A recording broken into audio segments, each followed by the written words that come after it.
दुनिया के नक्शे को आहिस्ता से घुमा कर देखें तो समुंदर के बीचों बीच एक मुल्क में एक गांव है जिसे विलेज ऑफ इडियट्स कहा जाता है।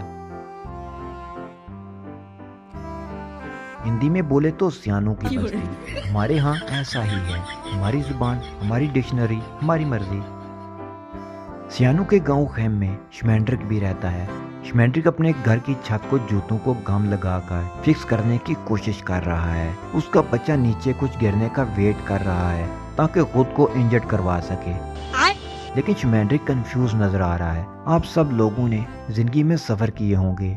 मुझे लगता है हम जहाँ भी जाएं, जिस गांव में भी सब चीजें सेम ही होती हैं। मैं किसी और खेम में पैदा हुआ, वहीं से सब कुछ सीखा, फिर इस खेम में रहने लगा। छत को फिक्स करते हुए शमैंड्रिक अपना पाँव इंजर्ड करवा लेता है और उसका बच्चा गिरने वाले हथौड़े से अपना सर फड़वा लेता है। दोनों चीखने लगते हैं। शमैंड्रिक चिमनी पर बैठ जाता है तो घर में धुआं भरने लगता है। ये देखकर शमैंड्रिक की वाइफ गांव के सियानों को हेल्प के लिए बुलाने लगती है कि जल्दी आओ, घर में आग लग गई है। सब पानी फेंकने लगते हैं। मारो मुझे, मारो मुझे, मारो। शमैंड्रिक चिमनी से उड़ जाता है और धुआं बाहर आने लगता है, यानी कि आग बुझ गई। शमैंड्रिक कहता है कि पता नहीं क्यों बाहर के लोग खेम को बेवकूफों का गांव कहते हैं। हम तो नेचुरल जीनियस हैं जो हर चीज के लिए जुगाड़ लगाकर काम निकाल लेते हैं।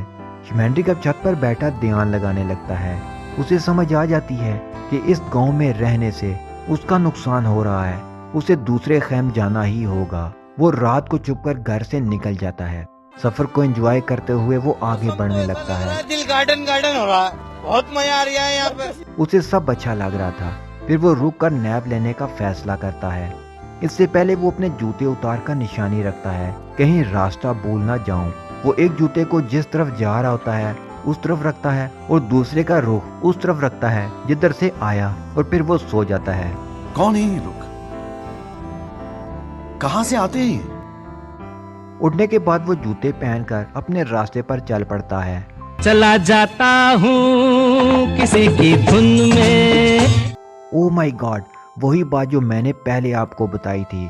हम जहाँ भी जाएं, हर जगह हर गांव सेम सेम होता है। ये गांव भी मेरे खेम की तरह है।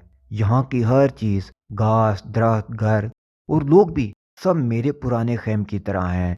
मैं लोगों से मिल रहा हूँ और सब मुझे इसी तरह मिल रहे हैं जैसे मेरे खेम में मुझसे मिलते थे। और मेरा घर इस खेम में भी ईंट बाई ईंट सेम है। मुर्गियाँ, सीढ़ियाँ, घर का दरवाजा, सब। ये कितना खौफनाक होगा ना कि मैं दरवाजा खोलकर अंदर जाऊं तो खाने की टेबल पर खुद को बैठा देखूं। मेरे बीवी बच्चे भी ये देखकर डर जाएंगे। मैं बाहर खड़ा यही सोच रहा था कि अंदर जाऊं या नहीं। इसी दौरान दरवाजा खुलता है और घर से औरत 2 बच्चों के साथ बाहर आती है। हैरानी की बात ये थी कि वो बिल्कुल मेरी वाइफ जैसी थी। शक्ल, अक्ल, बातें सब कुछ सेम। वो उसी तरह चीख रही थी जैसे मेरी वाइफ पागलों की तरह चिल्लाती थी। बच्चे भी इसी तरह आपस में लड़ रहे थे। एक बेसुकूनी का माहौल जो मैं दूसरे खेम में छोड़ कर आया था। सिर्फ एक चीज कम थी, शमैंड्रिक। लगता है कि यहाँ का शमैंड्रिक भी उसी सुबह इस खेम को छोड़कर चला गया। ये कोई इत्तेफाक तो नहीं हो सकता।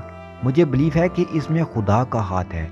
वो शायद यही चाहता है कि मैं अब इस खेम में रहूं, क्योंकि मुझे लगता है दूसरा असली शमैंड्रिक अब कभी वापस नहीं आएगा।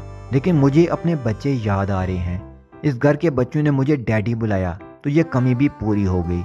लेकिन कभी कभी मुझे डर लगता है कि कभी असली शमैंड्रिक वापस आ गया तो, और अपनी वाइफ के साथ मुझे देखा तो क्या होगा? वो तो मुझे कत्ल कर देगा। लेकिन यहाँ पर दूसरी पॉसिबिलिटी भी है कि यहाँ का शमैंड्रिक भी तो घर छोड़कर गया। अगर वो मेरे खेम में पहुँच गया हो और मेरी बीवी बच्चों के साथ रहने लग गया हो, एक दिन मैं वहाँ वापस जाऊँ तो मैं उसे मार दूंगा। लेकिन मैं वापस अपने खेम क्यों नहीं आता? अच्छा सवाल है। अगर दुनिया के सारे गांव सेम सेम हैं तो हर गांव खेम जैसा होगा, वहाँ की हर चीज। तो मैं अब इस खेम को छोड़कर नए खेम या वापस पुराने खेम क्यों जाऊं, जब वहाँ भी यही कुछ है जो यहाँ है? लॉजिक यही कहती है कि मुझे प्रैक्टिकल होना चाहिए और इसी खेम में रहना चाहिए।